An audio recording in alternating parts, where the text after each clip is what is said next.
xin nó còn đúng ạ. Hỏi cơ hỏi đúng không?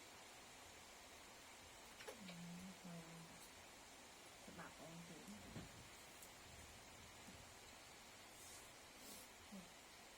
bây giờ đến bằng lại các bạn.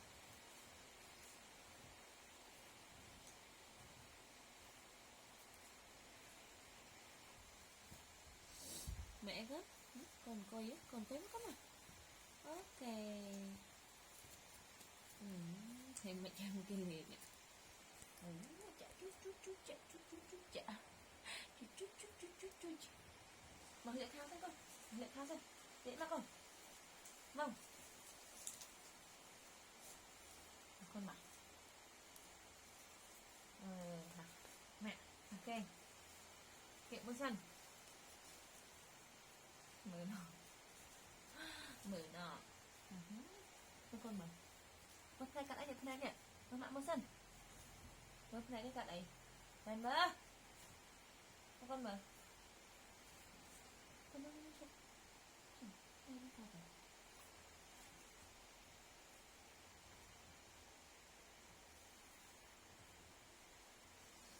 Nó đây là hồi hai gia phim độ bạc à.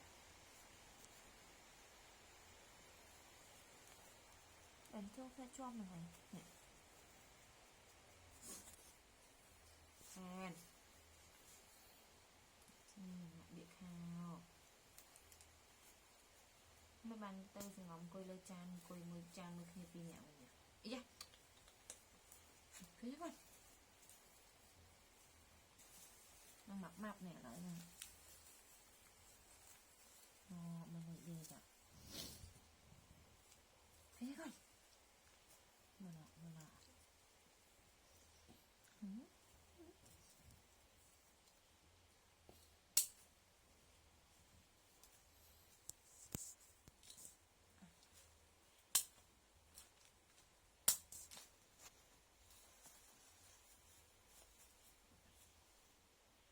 một cái thử ọp à con bé mẹ mặt lên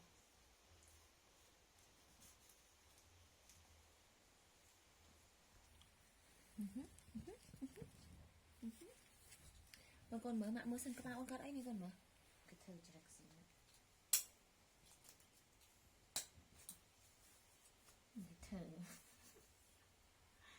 cái thử chút mà con bảo lớn mắt lên muối tí vậy chút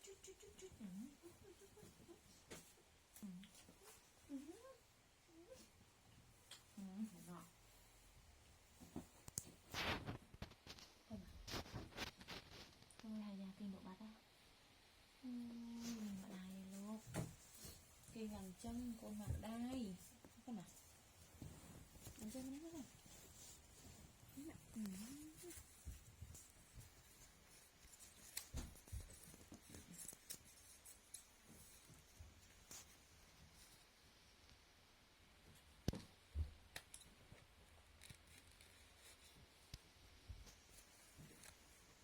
Bánh trâu hột lên nhà ai con đằng hột tập ba thằng ai thì